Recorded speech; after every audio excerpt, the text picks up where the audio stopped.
Greetings, math friends. In this video, I want to talk about a series of books that I have used when I am teaching, and I've used these books for a couple different classes. The series is called the Demystified series, and this is it's called a self-teaching guide, and that's really the way it's designed to be. So I've used both the business math and the discrete mathematics books for a couple different classes that I've done. I've used the business math in an applied mathematics class for a high school with focus on consumer mathematics. And then I've used the discrete mathematics book as a reference for when I have taught discrete mathematics undergraduate college courses. So let's look at the list for the Demystified series here so that you can kind of get a feel for the types of different textbooks that are in the series. It's not just mathematics. As you go down through here, you can see there's anatomy, astronomy, audio, biochemistry. We've got databases, corporate finance, digital electronics, earth science, fertility, French, genetics, hedge funds, Italian, Java, medical billing and coding, meteorology, options, physics, psychology, robotics, Six Sigma, SQL, string theory, technical analysis, and vitamins and minerals. So they cover a variety of topics. Let's look at the business math first. So in business math, we see chapter 1 is dealing with fractions, chapter 2 decimals, and chapter 3 percentages. And I let my students know here in the United States, if you want a government job, these are kind of like the 3 basic things that they tell you. If you're going to apply, you have to have a handle on handling these basic ideas. So that's covered right away. We then get a review on formulas.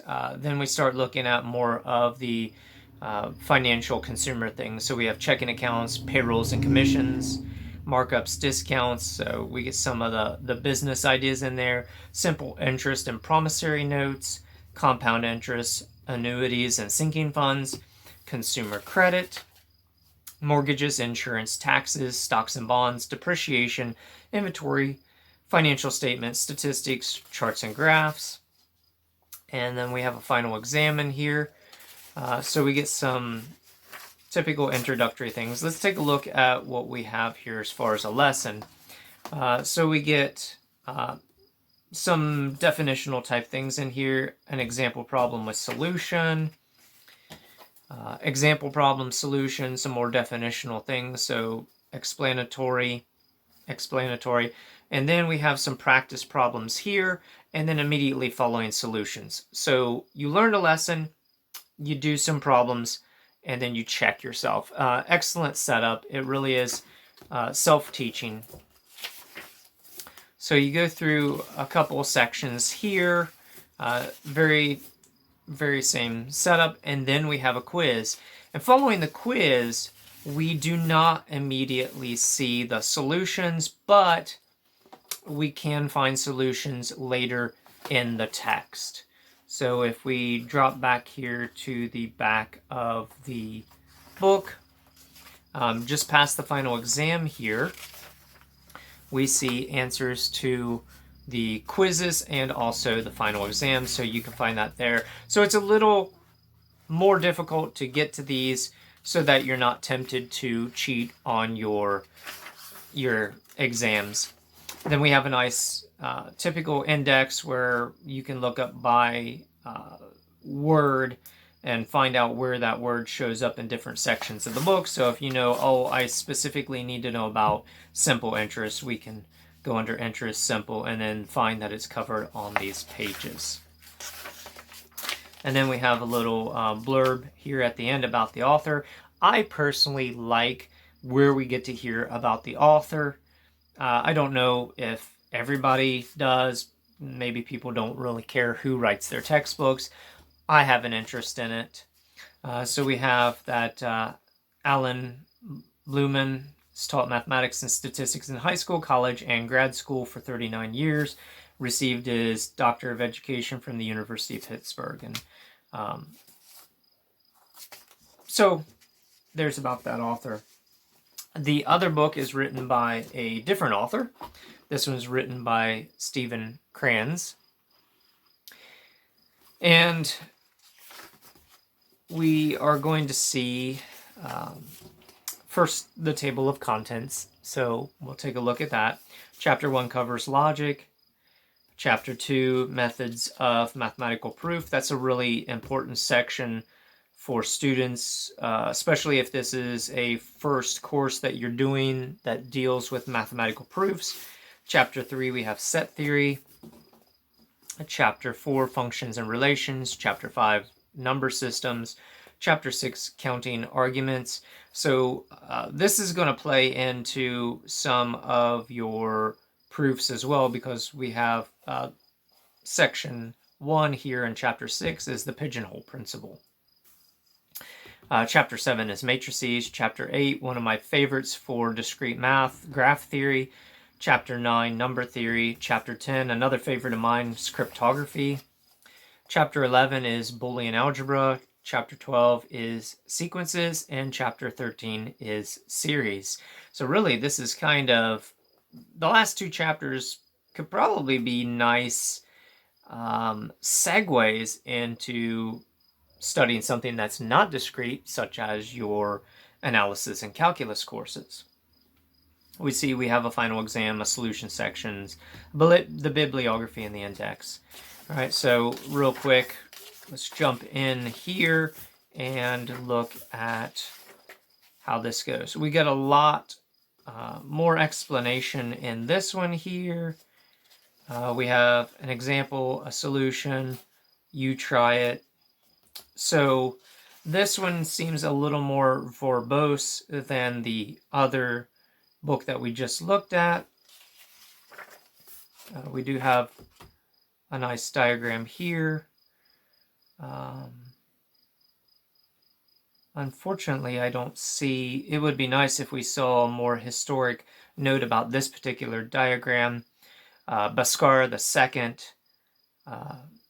from, I think it was the Ujjain Observatory in India, published this diagram with no labels other than the word behold as a proof without words of the Pythagorean theorem. That would have been nice to have that historical note here. As we dig deeper into the graph theory section, which again is it's a favorite topic of mine when discussing discrete mathematics, we do have a really nice historical section as we're in the section 4, so 8.4 here, looking at coloring problems.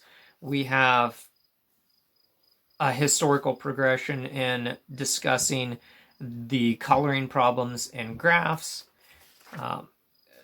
Good information here.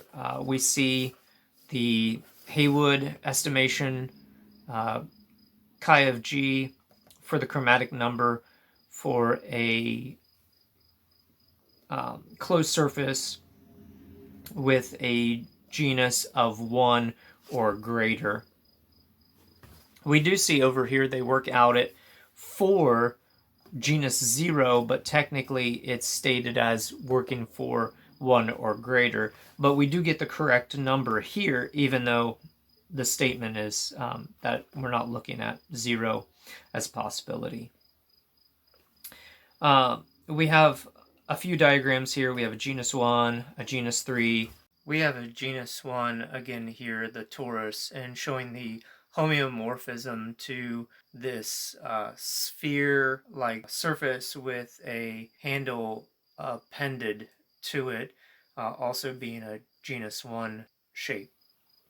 And I want to go ahead and I want to look at working out an example of the genus 3. object here. I've colored in this representation of a genus 3 closed surface with this macaroni and cheese colored chalk that a student had got me as a gift. And we're going to work through an example that is discussed in the historical section of this book.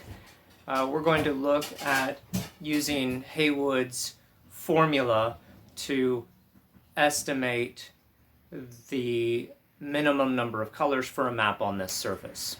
So I'm going to use my full touch chalk to do this writing. That's what I've written this up here with. It shows up a whole lot better on the chalkboard than the macaroni and cheese color. Haywood's estimation is that chi of g is going to be less than or equal to the floor of 1/2 times 7 plus the square root of 48 times g plus 1. This value g is going to be the genus, so in this case it's 3. So we're going to substitute 3 in for g and then simplify this. So that means that the number of colors that we will need will be less than or equal to whatever this evaluates out to.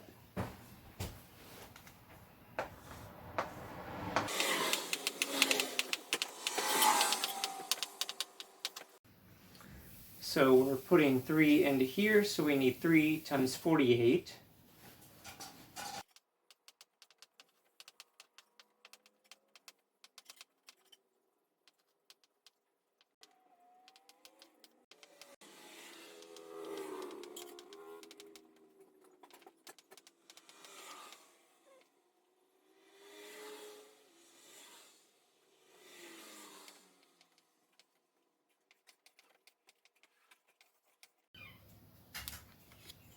So the chromatic number that we end up with for our genus 3 closed surface, to draw a map on this surface, we're going to use 9 or less colors to color that map using Haywood's formula.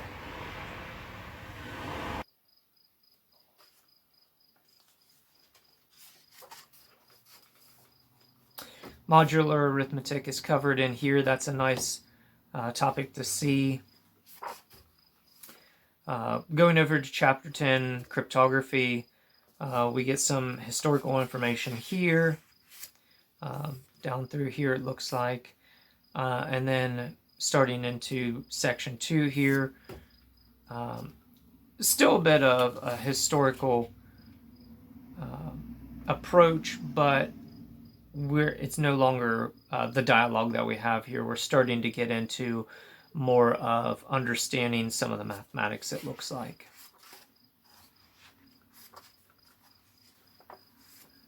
RSA encryption has been a really important topic in encryption. This is a modern encryption system. We get a graph with collaring here, so this ties back into our graph theory that we had looked at previously.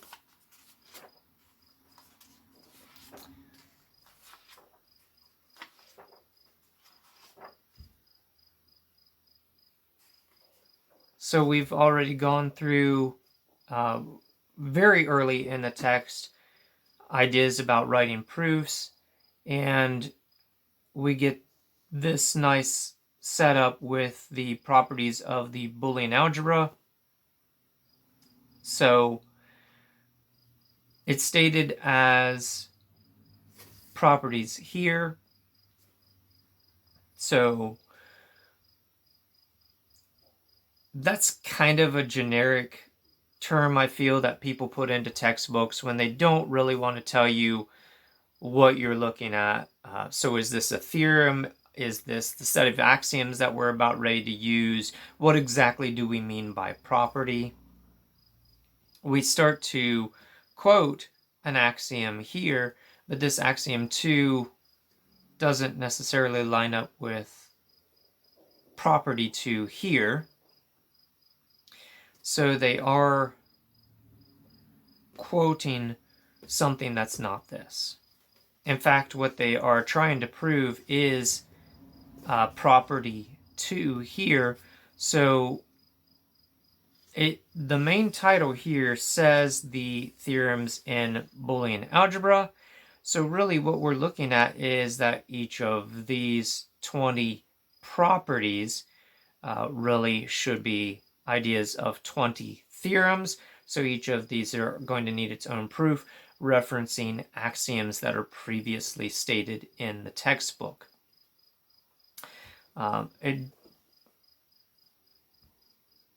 This is where I think there could be more clarity in textbooks, and this isn't the only book that does this, but we have properties when we could have something like theorems stated here. It's something annoying to me. You can let me know in the comments if this bothers you when authors write properties when they could use something more precise like theorem or axiom, so that you really understand that when you look at a list like this enumerated, is this an enumerated list of things that I need to prove, or should I just take this as these are the underlying logical premises that I'm going to be using as I work through this particular algebra system? All right, I think at this point we've seen enough to give you an idea what we're working with here. Hopefully you find some mathematics in your part of the world to enjoy. Cheerful calculations.